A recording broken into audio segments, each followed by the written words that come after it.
নমস্কার বন্ধুরা, আপনারা সবাই জানেন যে অঞ্জনী পুত্র হনুমান। চলুন আজকে আমাদের সেই অঞ্জনী পর্বত ট্রেকিং আপনাদের কাছে শেয়ার করতে চলেছি। এখান থেকে আমাদের বাস থেকে নামলাম, নেমে এখান থেকে আমাদের হাঁটা শুরু করছি। প্রায় 2 কিলোমিটার হাঁটার পর আমরা এই অঞ্জনী পর্বতের গেট খুঁজে পেয়েছি। কিন্তু আমরা এখান থেকে যদি আমি অঞ্জনী পর্বতটা কমপ্লিট করতে যাই, তাহলে কিন্তু আমাদের 2 থেকে 3 কিলোমিটার রাস্তা বেশি পথ অতিক্রম করতে হবে। তাই আমরা ওই পথটি ছেড়ে দিয়ে ওর পাশ দিয়ে একটি আঞ্চলিক পথ বলতে পারি, যেখানে ওখানকার স্থানীয়রা যাতায়াত করে, তো সেই পথ দিয়ে আমরা অঞ্জনী পর্বতে ওঠা শুরু করেছি। সমতল ভূমি থেকে প্রায় 3 কিলোমিটার পরেই কিন্তু এই গেটটি। আর এখন আমরা আছি প্রায় সমতল ভূমি থেকে 3 কিলোমিটার উপরে। জানি না কতটা রাস্তা অতিক্রম করতে হবে। আপনারা যদি এই পর্বতটি আমরা ট্রেকিং করেছি, আপনারা যদি যেটাই পর্বতটি দেখতে চান, তাহলে অবশ্যই ভিডিওটি স্কিপ না করে সম্পূর্ণ ভিডিওটি আমার সাথে দেখুন। তাহলে আপনারা অনেক সুন্দর সুন্দর জিনিস আপনারা দেখতে পারবেন, যেটা অঞ্জনী পর্বতের হিল টপ, যেটা বা আপনার হনুমান মন্দির, হনুমানের পায়ের ছাপ এবং অঞ্জনী মন্দির। চলুন আপনাদের সাথে এই সুন্দর সুন্দর দৃশ্যগুলি আপনাদেরকে শেয়ার করি। প্রায় 4 কিলোমিটার পথ হাঁটার পর আমরা একটু ক্লান্ত হয়ে পড়েছি, তাই এই কাকুর কাছ থেকে 1 গ্লাস লেবুর জল খেয়ে আমরা আবার এই পথটি অতিক্রান্ত করছি। এরপরেই কিন্তু আমাদের প্রধান গেটটি পড়বে, যেখানে অঞ্জনী পর্বতের ট্রেকিং শুরু হচ্ছে। এখানে এসে আরেকটি সুন্দর দৃশ্য দেখলাম, যেখানে এখানকার স্থানীয়রা দেখুন ঠাকুরের নাম করছে, গান করছে। অসাধারণ এই দৃশ্য, আপনারাও দেখুন।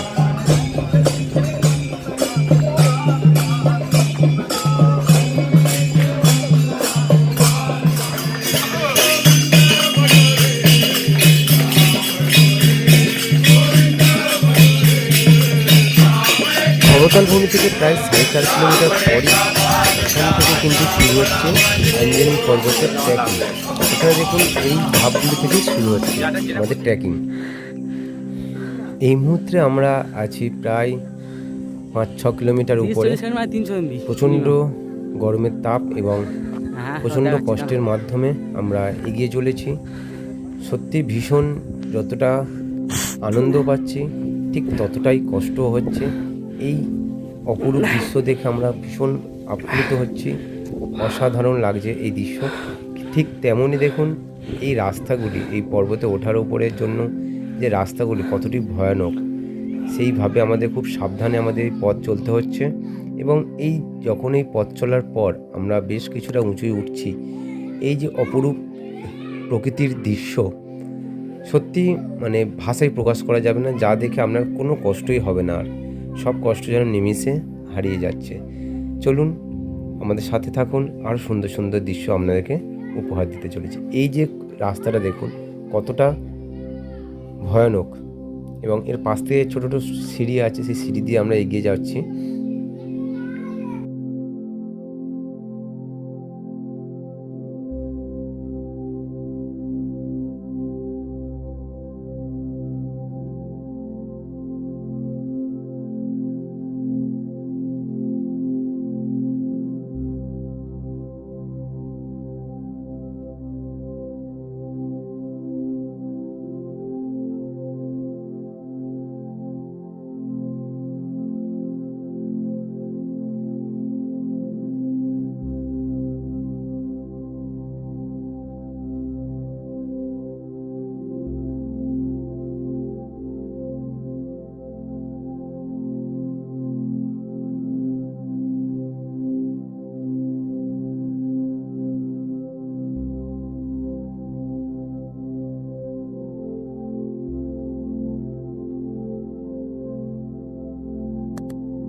আমরা এখন আপাতত সমতল ভূমির থেকে প্রায় 7 থেকে 8 কিলোমিটারের উপরে উঠে গেছি। প্রচণ্ড কষ্ট। এখানে অনেকক্ষণ আসার জার্নি করার পর প্রচণ্ড গরমে আমাদের দমেরও মাঝে মাঝে কষ্ট হচ্ছে একটু, কিন্তু সাথে জল নিয়ে আমরা মুখটা ধুয়ে নেওয়ার পর কিছুটা স্বস্তি পাচ্ছি।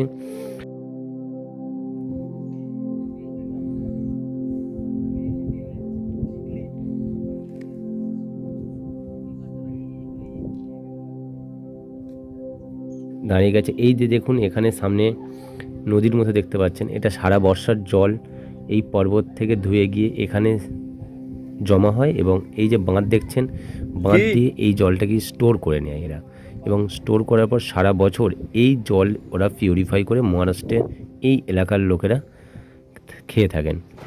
দেখুন এই অপরূপ দৃশ্য।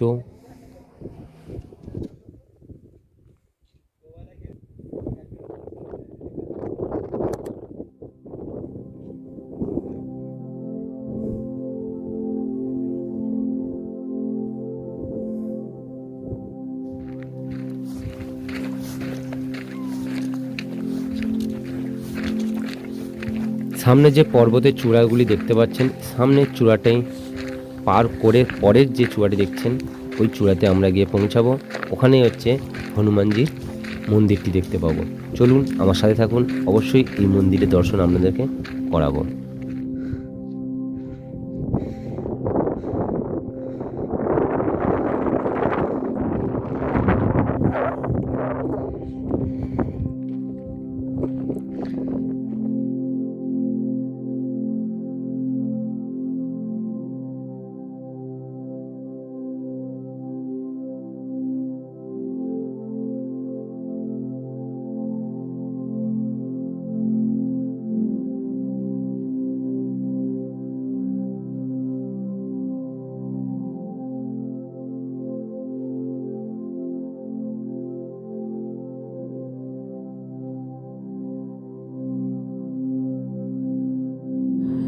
সত্যি এই এতটা দূর আসার পর কষ্ট যেন অনেকটাই কমে যাচ্ছে, কারণ এই প্রকৃতির অপরূপ দৃশ্য আমাদেরকে মুগ্ধ করছে আর আমাদের মনে আরও বেশি জোর করে দিচ্ছে যাতে আমরা অবশ্যই এই কমপ্লিট করতে পারি সেই পর্বতটি। দেখুন অপরূপ, জাস্ট ভাষায় প্রকাশ করা যাবে না।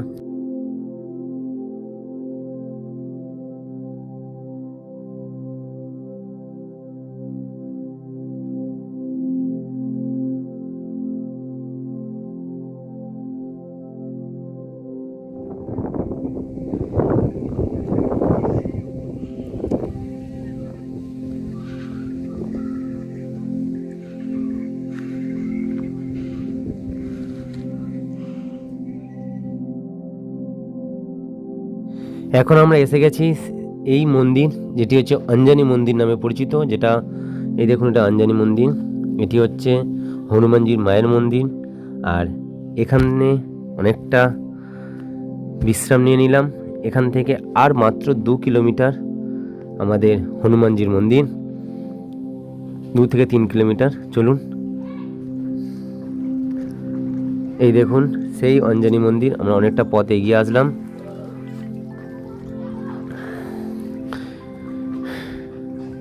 এই দেখুন একটা অপরূপ দৃশ্য দেখাচ্ছে আপনাদেরকে। এই যে জলের হ্রদটা দেখুন, সমতল ভূমি থেকে প্রায় 8-9 কিলোমিটার উপরে। ভালো করে লক্ষ্য করে দেখুন, এটি হচ্ছে একটি পায়ের ছাপ। এটি আর অন্য কারণ নয়, হনুমানজির পায়ের ছাপ, বাঁ পায়ের ছাপ। যখন হনুমানজি সূর্যকে খেতে গিয়েছিল, তখন যে বাঁ পায়ে চাপ দিয়ে যখন হনুমানজি উপরে উঠেছিল, সেই বাঁ পায়ে ছাপটি এই জায়গায় এখনও আছে এবং সেই বাঁ পায়ের ছাপের যে জায়গাটি, সেখানে জল ভরে গিয়ে একটি হ্রদে পরিণত হয়েছে। দেখুন এটা এখানকার আশ্চর্য, যেখানে সমতল ভূমির জল প্রায় শুকিয়ে যায়, কিন্তু এই সমতল ভূমি থেকে প্রায় 8-9 কিলোমিটার উপরে জল কিন্তু কখনো শুকায় না। এই জায়গার জল কখনো শুকায় না, কারণ এটি হচ্ছে হনুমানজির পায়ের ছাপ যেখানে আছে, ওখানকাই জলে। চলুন এবার প্রায় আমরা হনুমানজি মন্দিরের কাছে পৌঁছে গেছি। এই সেই ফ্ল্যাগ দেখা যাচ্ছে, পতাকা উঠছে, এখানেই হচ্ছে আমাদের হনুমানজির মন্দির। আমরা প্রায় 11 থেকে 12 কিলোমিটার পথ অতিক্রম করলাম করে আমাদের মূল লক্ষ্যে পৌঁছে গেছি। আর একটুখানি পথ এগোলেই আমাদের হনুমানজির মন্দির দর্শন পাবো, এবং এটাই আমাদের অনেকটা বড় একটা পাওয়া। চলুন আপনারা আমার সাথে হনুমানজির মন্দিরটি দর্শন করুন।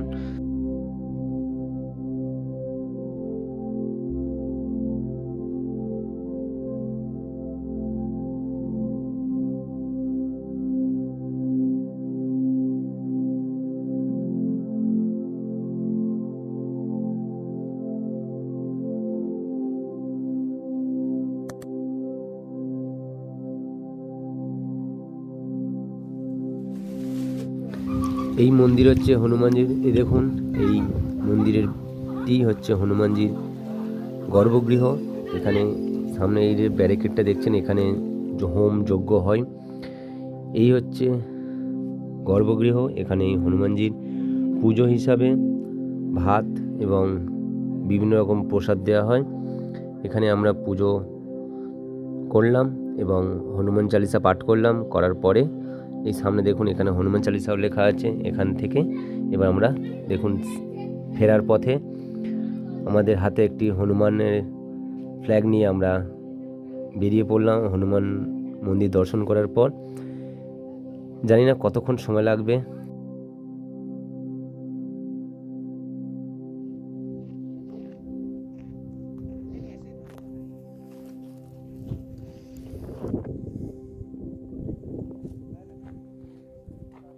শেষবারের মতো আমরা এই প্রকৃতির দৃশ্যটি উপভোগ করতে করতে আমরা নিচের দিকে হাঁটছি।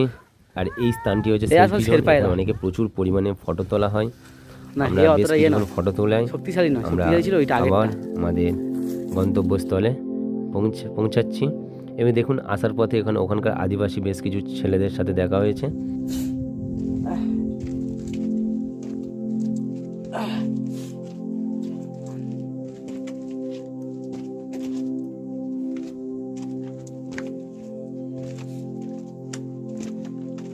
নিচের দিকে নামছি।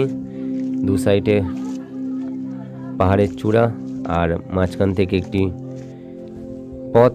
আমরা দেখতে দেখতে আবার আমাদের গন্তব্যস্থলে আমরা হোটেলে পৌঁছাবো, এবং এর পরবর্তী আরও অনেকগুলো ট্রেকিং করব। সেই ট্রেকিংয়ের ভিডিওগুলো আমরা অবশ্যই ইউটিউবে শেয়ার করব। আমার সাথে থাকুন, আর অবশ্যই আমার এই ভিডিওগুলি লাইক করুন, কমেন্ট করুন এবং শেয়ার করবেন।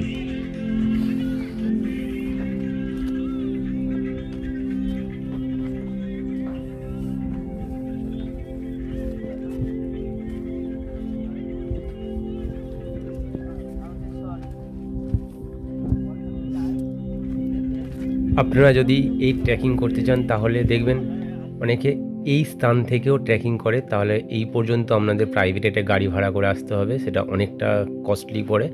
তো এখান থেকে আমরা 7-8 কিলোমিটার মতো পড়ে, কিন্তু এখান থেকে নিচ পর্যন্ত আরও অনেকটা। তো যাই হোক, আমাদের ট্রেকিং কমপ্লিট হলো। লাস্ট ফেরার সময় 3 বন্ধু আমরা একটা ফটো তুলে আমরা রওনা দিলাম আমাদের হোটেলে। সবাই ভালো থাকবেন, সুস্থ থাকবেন।